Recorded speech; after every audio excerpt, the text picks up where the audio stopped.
Tes, parshas Behaaloscha. V'daber Hashem Moshe b'midbar Sinai, v'shon ha'shenis, l'tzeisem eretz Mitzrayim. V'chodesh Rishon Leimor. Now, at the beginning of Bamidbar, what does it start? The counting.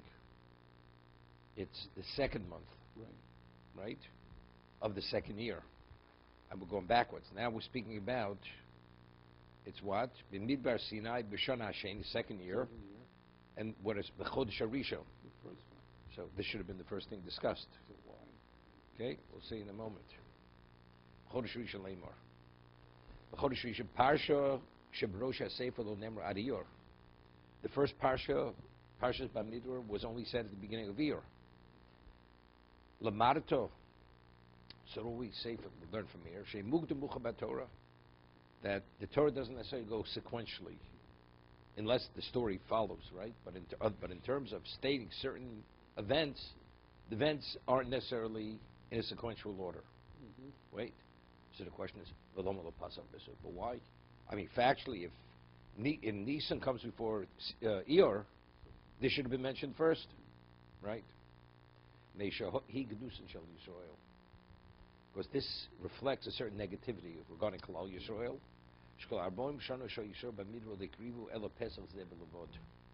Over the 40-year period, this was the only Pesach they brought. The only one, right? Because of the Chet Egel, or because of the Chet HaMeraglim, because of the Chet HaMeraglim, right? That's why they were destined to die in the Midbar. And the wind, northerly wind, did not blow, so they weren't able to mal themselves. So they couldn't bring the Korban Pesach. So to bring one Korban Pesach in a 40-year period, this is Genusan Shosha. To start with an event which Genusan doesn't want, even though it's interesting.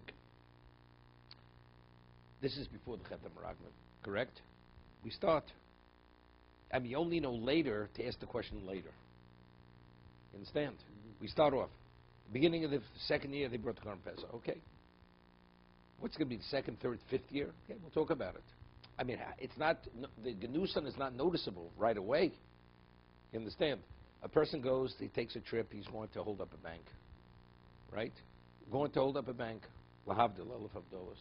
And then afterwards, but he's traveling on the train like everybody else is traveling. Later, so what happens later? What does it say? Mm-hmm.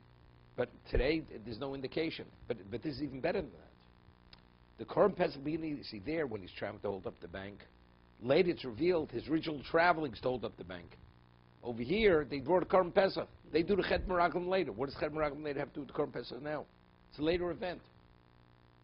Okay, I'm just saying, it seems to be slightly difficult. Let's see.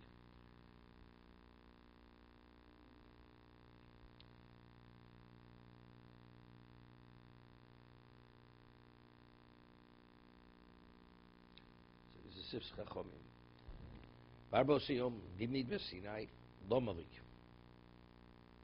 Haksi betchilas parsha Midbar Sinai. Lomish kol arboim shono v'imtoma lomali chrichan Moshe Asu Pesach. Chumash Rashi he says the thing about the Milah.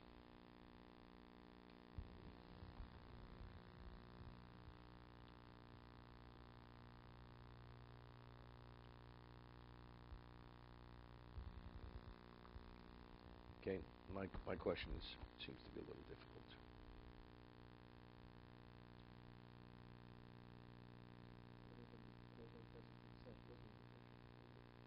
No, why was it there? Definitely not. It's not deficient. It's only because there's the only one they brought in 40 years. To start with an event which is only one, that reflects something negative. Why? What way? No, because they brought it upon themselves. Because they did the chet. No. Because the Chet HaMeraglim. The Chet HaMeraglim. It's interesting. I mean, what? No. What?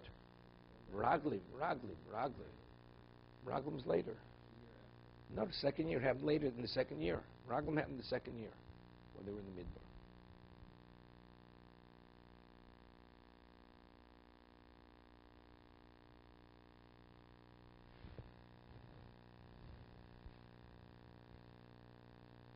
think about it.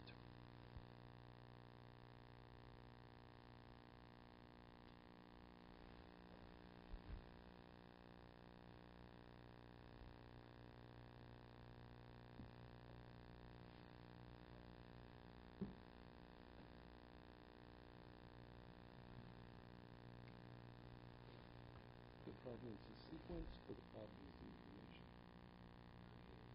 No, two things. If the Torah could write it sequentially, Right.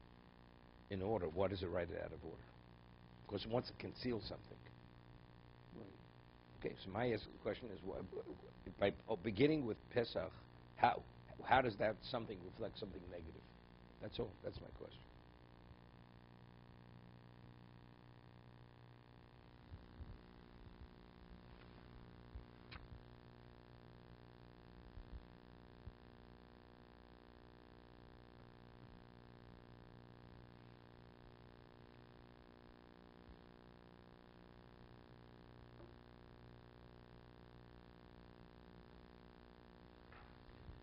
This is a Ramban.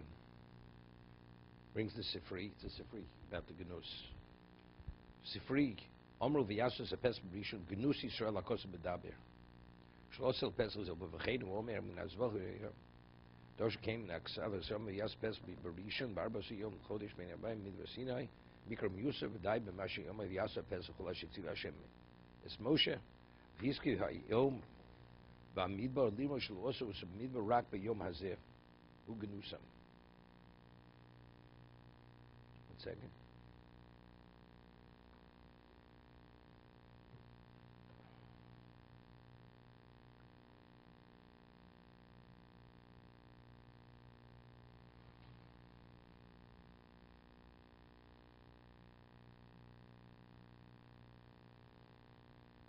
He says something weird, Rambam. He says, "V'yitoch sha'agnus hazeh who kill kolosam binyan amraglim." Shemen is not. He says, "What's the gnus? Where they messed up with the meraglim, which is okay. Shemen is not lo nosh v'la ruach tzvonis v'lo model." He says that was the cause. Nesum cholakodoshim oshti abraisa zuk divrei ome emila zchorva v'yirisham lasus nitzatz lo osu ugnus godel avarishan hu yosef nochem eina ki Moshe machrichod lasu lo yeminichom b'chiv kores chagamatzu shiv. Okay, putzach. Okay, not simple.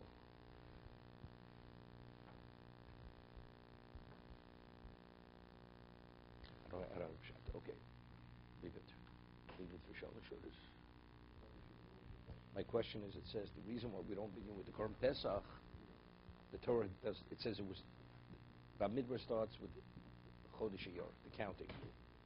It was the second month of the second year. Then here, all of a sudden, in Behaaloscha, we speak about the Korban Pesach. It was the first month of the second year. So it's sequentially, it's out of order, right? So why? Because this was the only Korban Pesach they brought up 40 years. So to start with something which they did once, it reflects negatively on them. Why do they only bring it do it once? Right? Because they messed up with the Chet HaMeraglim. Because of that, therefore they couldn't circumcise. But it was, no. But why? Why were they meant to do it? Because they failed. No, it's not that they didn't go in. Because they failed with the Chet HaMeraglim, therefore they couldn't circumcise themselves.